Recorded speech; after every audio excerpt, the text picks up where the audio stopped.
नमस्कार। मैं सुनीता कथा मंथन में आप सबका स्वागत करती हूँ। कथा मंथन में आज सुनिए ममता कालिया जी की कहानी काली साड़ी।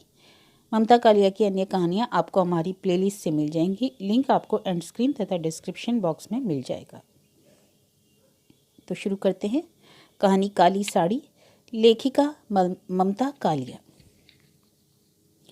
वह एक खूबसूरत साड़ी थी, काली शिफॉन की, और उस पर लाल और पीले रंग से कशीदाकारी की गई थी। नमूना कुछ ऐसा कि दूर से देखो तो चांद और पास से देखो तो अधकटा सेब लगता था। झीनी इतनी कि पहनने पर ना पहनने का एहसास थी। शोकेस में सजी साड़ियों पर नूर तो अपने आप ही आ जाता है, पर काली साड़ियाँ कल्पना को बहुत पसंद है। उसे अक्सर ऐसे रंग ही मोहते हैं, काला, कॉफ़ी, नेवी ब्लू और उन्नाबी। कल्पना का अपना रंग भी कुछ कुछ ऐसा ही है। सुबह की ताज़ा हवा में कांसे सा चमकीला, लेकिन दोपहर में कॉपियों का बंडल उठाकर स्कूल से वापस आते आते एकदम भूरा। कल्पना के ऊपर हल्के खुशनुमा रंग फबते हैं, नीला, पीला, गुलाबी। रंग से अधिक रंग का आभास, पर ऐसे रंग वह कम खरीदती है। इन्हें संभाल सकने लायक फुर्सत नहीं होती।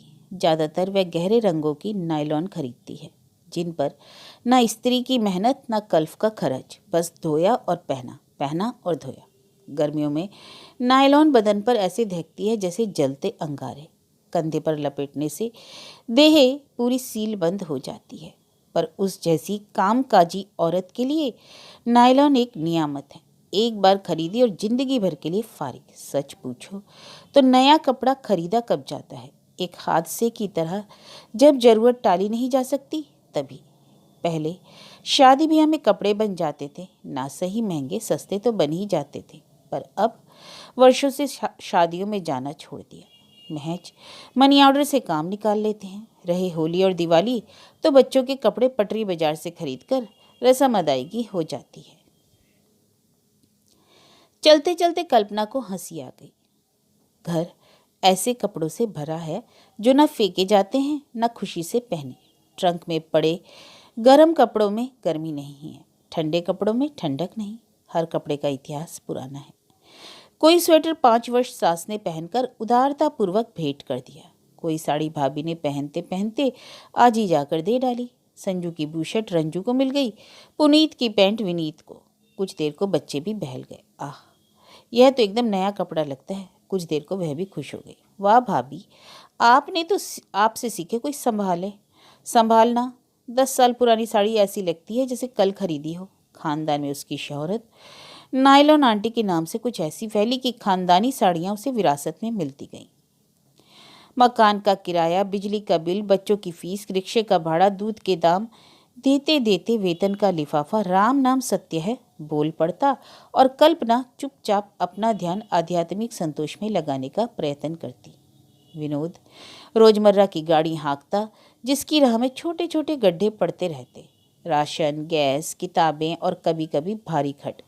मेहमान, रिश्तेदार, बीमारी, पर पसंद तो पसंद है।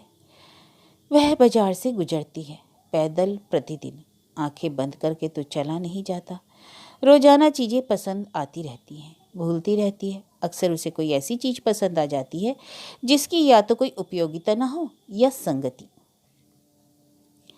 कितनी अच्छी बात है, पर्स अगर खाली रहता है, अन्यथा घर अलाबला से भर जाता।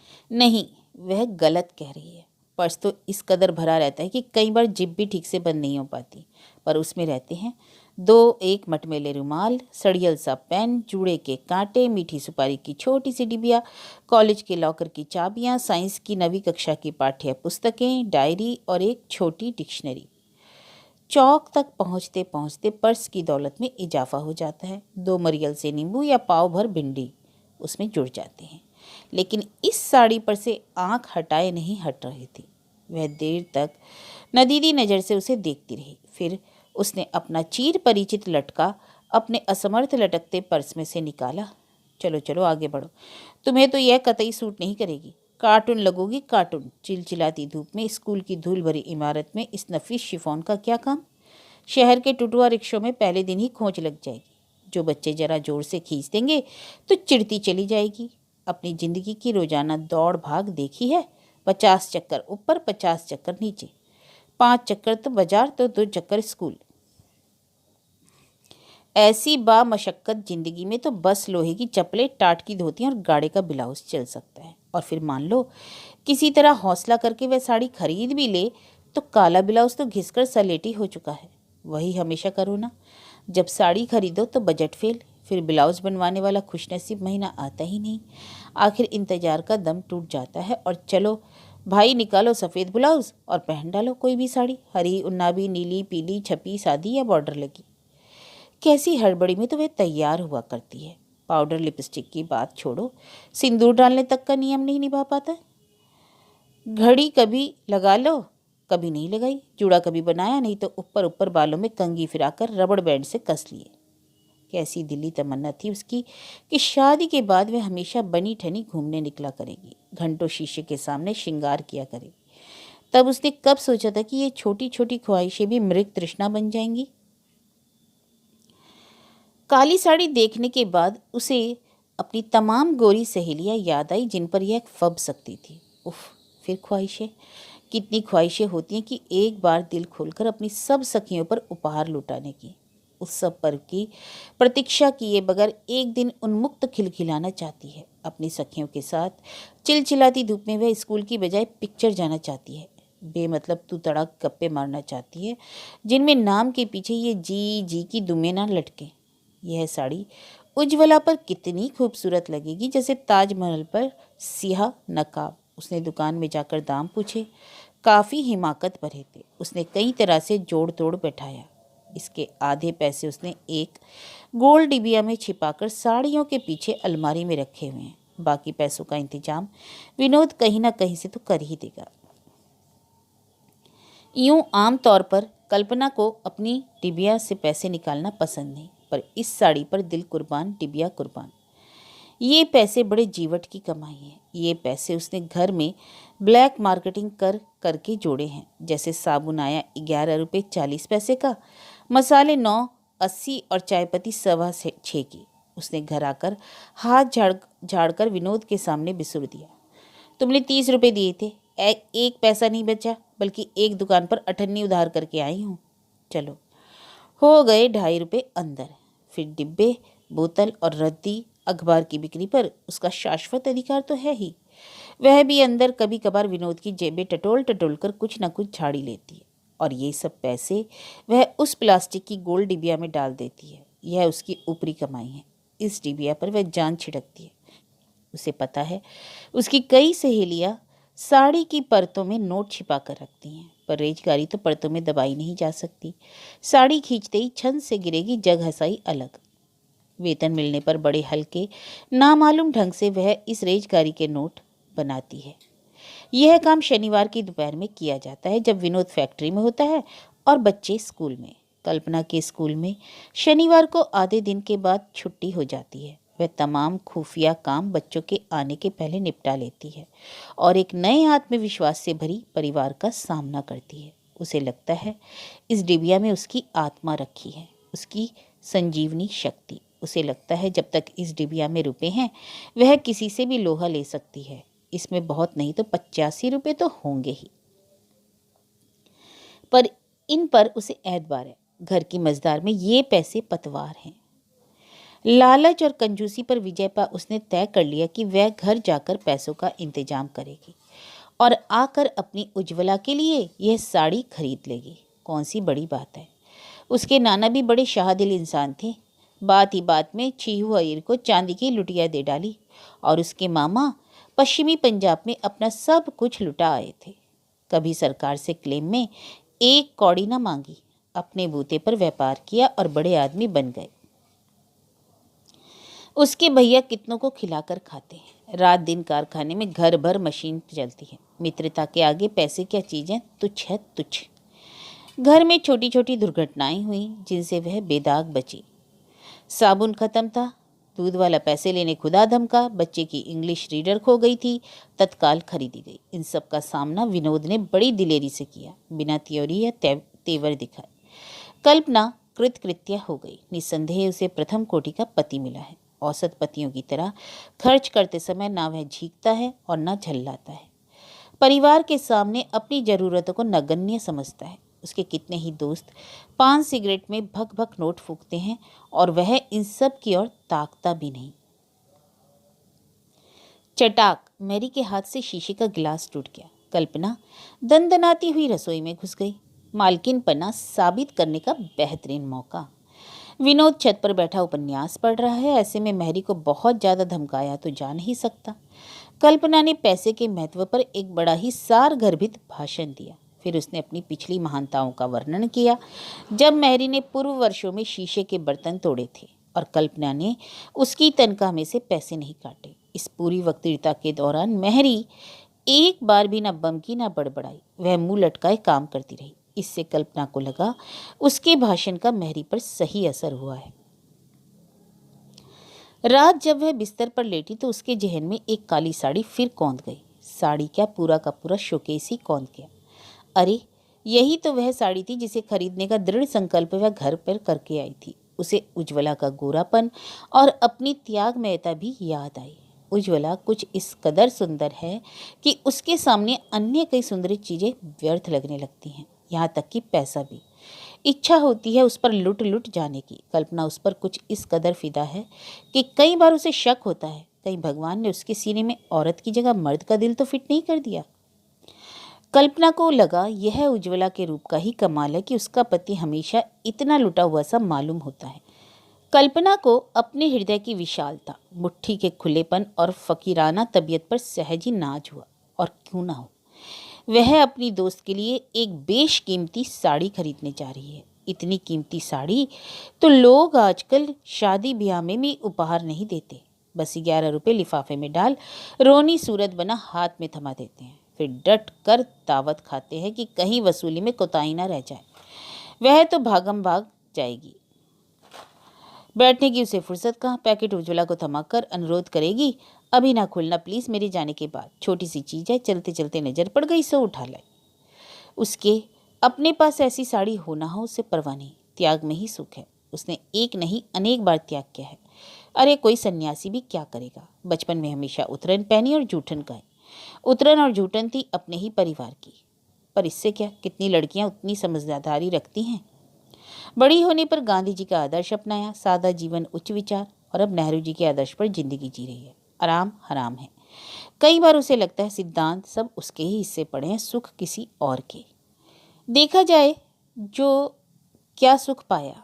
मर गिरकर एलटी की टीचर बन गई, शादी की फटीचर बन गए, घर के सास समान खस्ता हाल। जितने पुराने लोगों के घर अचार मुरब्बे होते होंगे, उतने पुराने कल्पना के घर के पर्दे, गद्दियों के खोल, तौलिए, टुचके से हुए पतीले, फ्रेम उखड़ा आईना, बिना हैंडल की बाल्टियां, बौड़म प्याले, तिड़की प्लेटें, टूटे डिब्बे और टेढ़ी साबुनदानियां। किस पर नाच करे, किसको संजोए। कल्पना को ख्याल आया, उसकी बहन जब 2 साल में मैके आती है तो एक ना एक नया सोने का गहना उसके गले या कलाइयों में चमचमाता रहता है। उसके बच्चे एक से एक फैशनदार कपड़े पहनते हैं। बहन बामुश्किल 4 दिन मैके रहती है, पर उसकी विजय दुंदुभी सारे साल बजती रहती है। वह आते ही अपनी वापसी का फर्स्ट क्लास में रिजर्वेशन करा लेती है और 10-20 रुपये छोटे भाई बहनों पर खर्च कर डालती है। और एक कल्पना है कि छुट्टियां शुरू होते ही हर साल अपने बच्चों को लेकर माँ के घर पहुंच जाती है। फिर अनक्लेम्ड बिल्टी की तरह वह वहां पड़ी रहती है जब तक विनोद दौड़ धूप कर उसकी वापसी के लिए रुपयों का मनी ऑर्डर नहीं भेज देता। पैसा पैसा अपने छोटे भाई बहनों से बचाती, अपने बच्चों को तसल्ली और तमीज़ सिखाती। वह बांदा की बदतमीज गर्मी में पड़ी भूनती रहती है। छुट्टी के बाद जब स्कूल खुलता है और टीचरें आपस में पूछती हैं, तुम कहीं बाहर गई थी, तो सगर्व कहती है, हाँ माँ के यहाँ गए थे, वहां से देवधर चले गए, बड़ी ठंडक में छुट्टियां गुजारी। यही सब सोचते सोचते नींद उड़ गई जैसे डाल से पंछी। पास पड़ी चारपाइयों में से एक पर उसके दोनों बच्चे सो रहे थे। बांध ढीली होने के कारण दोनों ही बीचों बीच खिसक आए थे। उनकी टांगे बाहें कुछ इस तरह क्रॉस कर रही थी मानो वे गुत्थम गुत्था हों। उनकी इस कदर निश्चलता से कल्पना का मन अनायास घबरा गया। उसने अपनी चारपाई से सरक कर आगे बढ़कर दोनों को बारी बारी से चूम लिया। ना जाने उसे क्या होता जा रहा है। ना बच्चों की चंचलता बर्दाश्त होती है, ना निश्चलता। मन तुरंत गड़बड़ा जाता है, जैसे आंधी में साइकिल। दोनों किस कदर दुबले, पीले, थके और बेचारे लग रहे थे। वर्षों से उन्हें कोई टॉनिक नहीं दिया गया। 10 से 4 तक कल्पना के बाहर रहने के कारण बच्चों की खाने संबंधी आदतें भी बेहद बिगड़ गईं। भूख लगते ही वे टॉफी खा लेते हैं या आइसक्रीम या चूरन, और फिर खेल में लग जाते हैं। स्टाफ रूम में आई पत्रिकाओं में कल्पना अक्सर व्यंजन विधियां पढ़ती रहती है। कई बार वह तय करती है कि आज कुछ स्पेशल बनाएगी, पर आज तक उसमें से एक भी व्यंजन वह आजमा नहीं पाई। वे तरीके इतने पेचीदा होते हैं कि 2-3 घंटे उनमें लग जाना आसान बात है। ये महंगे व्यंजन तो उन घरों के चोचले हैं जहां औरतें पलंग पर पड़ी पड़ी बोर होती रहती हैं और छठे 6 माह से कभी रसोई का रुख करती हैं। वे औरतें अपना वजन घटाने के लिए क्लिनिक में जाती हैं और सुबह शाम गोलियां खाती हैं। 2 वक्त की दाल रोटी बनाने के बाद कल्पना तो इतनी थक जाती है कि हाड़ हाड़ दुखता है। उस पर कॉपियाँ, रजिस्टर वर्क, फीस वसूली जैसे अतिरिक्त सिरदर्द तो है ही। कॉलेज के दिनों की उसकी सहेली नरेंद्र कौर अक्सर उससे कहती है, कल्पना क्या छड़ी सी दे पाई है यार, चर्बी का कहीं नामो निशान ही नहीं। वह खुद बड़ी गुलमुली गोल मटोल थी, व्यापारी बाप की बेटी, असली घी के पराठे और लस्सी पर पली। तब कल्पना ने उससे कहा था, नरेंद्र क्या तूने कभी मजदूरिनी को मोटी देखा है? वे तो छड़ी पैदा होती हैं और छड़ी मर जाती हैं। विनोद ने करवट ली और गहरी नींद में सो गया। करवट के साथ साथ उसने बिस्तर की चादर भी ओढ़ ली। पुरानी आदत। कल्पना लाख उसके पैताने दूसरी चादर रख दे, पर वह वही ओढ़ लेता है बिछाने वाली। पूरे चांद की चांदनी आइसक्रीम की तरह विनोद के बालों पर पड़ रही थी। खुश्क स्याह बाल, रेशम से मुलायम। कल्पना ने विनोद से अक्सर कहा है, 2 ही चीजें मुलायम है तुम्हारे पास, दिल और बाल, वरना सारा व्यक्तित्व फौलाद का। इसका उल्टा होता तो तुम्हारा काम चल जाता? विनोद ने एक बार पूछा। कल्पना का मन भीग गया।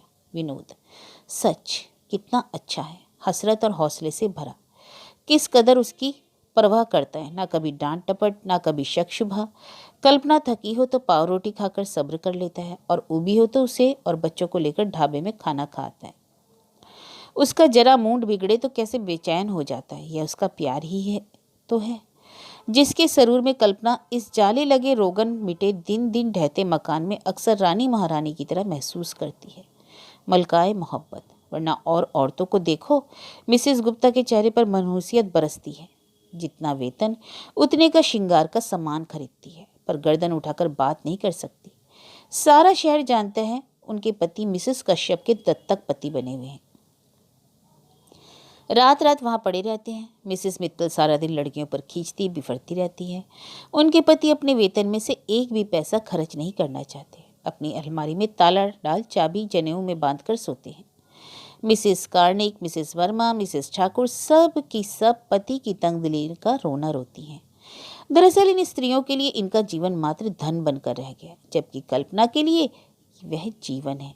ये कूड़ मगज औरतें नहीं जानती कि मात्र लेने से संबंध का निर्वाह नहीं होता, संबंधों को बहुत कुछ देना भी होता है। फिलहाल उसे तो यह काली साड़ी उज्ज्वला को देनी है। कल ही वह क्षण कितना विलक्षण होगा। हो सकता है उस समय आसमान से पुष्प वर्षा हो सकती है। खुशी के मारे उज्ज्वला की आंखों में आंसू आ जाए। उज्ज्वला प्रायः ऐसी साड़ी नहीं पहनती, वह सफ़ेद पहनती है, यहाँ तक कि चप्पलें भी। फिर भी वह इतनी शौक लगती है कि सारा शहर उस पर फिदा है, यहाँ तक कि विनोद भी। पर विनोद जो भी काम करता है सपत्नीक करता है, और मोहब्बत भी। कल्पना और विनोद दोनों उज्ज्वला के दीवाने हैं। सुबह स्कूल जाते जाते कल्पना ने अपना नेक इरादा विनोद को बताया। विनोद की आंखें चमक गईं। इतना अच्छा प्रस्ताव! नई बातें उसे हमेशा ही आह्लादित कर देती हैं। वह साड़ी तुम आज ही ले लो, देर करने के से हाथ से ना निकल जाए। क्या लड़की या साड़ी? कल्पना ने कहा, और दोनों ठठाकर हंस पड़े। बोनस के कुछ रुपए बचे होंगे, ऐसा करते हैं आज दोपहर में तुम्हारे स्कूल आ जाता हूँ, वहीं से कला केंद्र चलकर साड़ी खरीद लेंगे, कम पड़े तो चेक दे देंगे। कल्पना का मन उमंग से इठला गया। खुश खुश वह स्कूल के लिए चल दी। विनोद इसी प्रकार उसे बढ़ावा देता है, जिंदगी के धक्के मुक्कों से बचाता है। वह उसका संकट मोचन है, उसका शॉक एब्जॉर्वर। साड़ी आ जाएगी, डिबिया को हाथ भी नहीं लगाना पड़ेगा। वह तो वहीं पड़ी रहेगी, अलमारी में बंद इन्हें गिने तिलिस्मों की तरह। फिर विनोद को भी खास बोझ नहीं पड़ेगा। बोनस उसकी अतिरिक्त आय है। अतिरिक्त आय से अतिरिक्त व्यय निकल आए तो क्या कहने। फिर जब चेक देकर कोई चीज़ खरीदी जाती है तो कल्पना को ऐसा लगता ही नहीं कि पैसे खर्च हुए हैं। कल्पना ने अपनी सहेली का भाग्य सराहा जिसका संपर्क इतने महान लोगों से हुआ है। साड़ी खरीदने में ज़्यादा देर नहीं लगी। शोकेश में से निकालकर रोशनी में साड़ी देखी गई। उसके रंग के पक्केपन की पुष्टि की गई। दुकानदार ने दुकानदार की तरह खुशामदी लहजे में कहा, बहन जी, ट्रायल रूम में जाकर ट्राई करके देख लीजिए, खूब खिलेगी आप पर। कल्पना ने साड़ी पूरी तरह पहनी तो नहीं, बस आंचल वहीं खड़े खड़े कंधे पर फैलाकर सिर ढक लिया। फिर विनोद से बोली, देखो कैसी लग रही है। विनोद ने अत्यंत सराहना से उसकी ओर देखा। यह एक नई नज़र थी, उत्तेजक, मोहित, मोहक। कल्पना ने अचकचाकर आंचल हटाया और साड़ी दुकानदार को पैक करने के लिए दे दी। जब वे साड़ी लेकर निकले, बाहर बेहद धूप थी। भूख, प्यास और थकान से तबीयत बेहाल। घर पहुंचे, खाना खाया, सुस्ती आ गई, सोए रहे। बच्चों के आगमन से व्यस्तता का एक और दौर चला। उसी सिलसिले में शाम की चाय बनी। बीमे का तिमाही भुगतान सिर पर था। उसका एजेंट आकर चेक ले गया। कल्पना के हिस्से की चाय भी पी गया। कल्पना का मन एकाएक झुंझलाहट से भर गया। ऊपर आकर उसने खाली ट्रे मेज पर पटक दी और लेट गई। बिस्तर पर कला केंद्र का पैकेट रखा था। कल्पना ने कैश मेमो देखा। उसे लगा कपड़े बेवजह बहुत महंगे होते जा रहे हैं। कुछ साल पहले 50 रुपये में बढ़िया साड़ी आ जाती थी। अब 100 का नोट सुहा हुए बिना कुछ होता ही नहीं। और फिर इस साड़ी में तो 2 नोट निकल गए। दुकानदार फौरन चेक कैश कराएगा। तभी विनोद ऊपर आया। वह गर्मी से छुटकारा पाने के लिए नहाना चाहता था, पर पानी ऊपर चढ़ने का नाम नहीं ले रहा था। कल्पना उसके पीछे पीछे आंगन तक गई। कहो। कुछ नहीं, मैं सोच रही थी ये साड़ी कुछ ज़्यादा महंगी है। तुम्हारी पसंद है? हाँ, लेकिन इतनी बड़ी चीज़ किसी को बेवजह देना मन को कुछ ठुकता नहीं। यह तो उस समय सोचना चाहिए था। तुमने पे किया है, तुमने नहीं सोचना चाहिए था। तुम्हारी हुक्म उर्दुली करने का जोखिम मैं क्यों लेता? अच्छा, अपने बोनस से हमें क्या दिलाओगे? बोनस तो खत्म। सब। कल्पना का मूड उखड़ गया। इस बार बोनस का तो पता ही नहीं चला कौन रोज रोज मिलता है। इसी के लिए तुम धरना देते हो, हड़ताल करते हो, साल भर मंसूबे बांधते हो। बोनस मिलेगा तो कूलर खरीदेंगे, बोनस मिलेगा तो गैस खरीदेंगे, बोनस मिलेगा तो। मेरी तो अभी बनियानें भी नहीं आ पाई और बोनस खत्म हो गया। मैं तो किसी से शिकायत नहीं करता। घर खर्च जोड़ा गया तो पता चला कि एक नहीं 2-2 बोनस भी सारी ज़रूरतें पूरी नहीं कर सकते। और ऊपर से यह साड़ी। फिर वह साड़ी नहीं खरीदनी चाहिए थी तुम्हें, कल्पना ने कहा। विनोद का पारा चढ़ गया। मैंने खरीदी है, और नहीं तो क्या, फट से चेक काट कर पकड़ा दिया। देखो कल्पना, मेरे साथ पैतरे ना बदला करो, मुझे सख्त चिढ़ है इससे। मेरी तो हर बात से चिढ़ है तुम्हें। मेरे आगे हर वक्त रोना ही रोना लेकर बैठते हो। दूसरों के साथ मिलकर ठाके लगाए जाते हैं, चेक काट काट कर सामान खरीदा जाता है। कटौती तो बस मेरे ही लिए रह गई है ना। बेवकूफ़ी की बातें मत करो कल्पना, तुम्ही ने तो कहा था। इंसान अपना विवेक भी इस्तेमाल करता है क्या? तुम्हारी भी इच्छा नहीं थी? अरे मैंने तो जरा सा सुझाव दिया, लपक कर तैयार हो गए, जैसे तुम्हारे ही मन की बात हो। अभी मेरे लिए खरीदने की बात होती तो 100 बहाने बनाते। अरे तुम तो बिल्कुल मनगढ़ंत तोहमत लगा रही हो मुझ पर। हाँ, मैं तो झूठी हूँ, मक्कार हूँ, निष्पाप तो बस एक वह है जिसे भेंट देने के लिए उसने आपने अपना अकाउंट सिफर कर डाला। मुझसे अब इस विषय पर बात न करना, समझी? कहकर विनोद अपने क्रोध कक्ष में चला गया। कल्पना का मन भी तिक्त हो गया, दिमाग तमतमा रहा था। नहाने की बजाय वह भी क्रोध कक्ष में घुस गई। घुसते ही उसने देखा विनोद बिस्तर पर बैठा बड़े गौर से काली साड़ी देख रहा है। कल्पना को लगा वह साड़ी नहीं सांप है, और विनोद को लगा यह साड़ी नहीं समझौता है। उसने उठकर बड़े नाटकीय अंदाज से साड़ी को कल्पना की गोद में रख दिया। हम किसी सुंदरी के लिए साड़ी नहीं खरीदा करते, भले ही कोई विश्व सुंदरी हो। हम अपनी सुंदरी के लिए साड़ी लाए हैं। कल्पना ने झटक से साड़ी गोद से हटा दी। सच, उस क्षण तुम कितनी अच्छी लगी थी जब तुमने दुकान पर साड़ी का आंचल सिर पर डाला था। मैंने तभी सोच लिया था कि यह तुम्हारे लिए ही बनी है। पर मैं तो काली हूँ, कल्पना ने मान किया। कौन कहता है? तुम्हारा रंग मुझे बहुत पसंद है, चाय और चॉकलेट के बीच का। ऐसा रंग पाने के लिए विदेश में सुंदरियां घंटों सूर्य स्नान करती हैं। हटो भी। देखो, बोनस के रुपए में अभी भी 20 रुपये बाकी हैं। जल्दी से ये साड़ी पहनकर तैयार हो जाओ, आज खाना बाहर खाएंगे। और उज्ज्वला? उसके लिए साड़ी उसका पति खरीदेगा, यह उसका सौभाग्य होगा। कल्पना सौभाग्य शब्द पर ऐतराज करना चाहती थी, पर उसने अपने को रोक लिया। उसका एकमात्र प्रेमी, इकलौता पति उसी और निसार नजरों से देख रहा था। कल्पना तैयार होने लगी।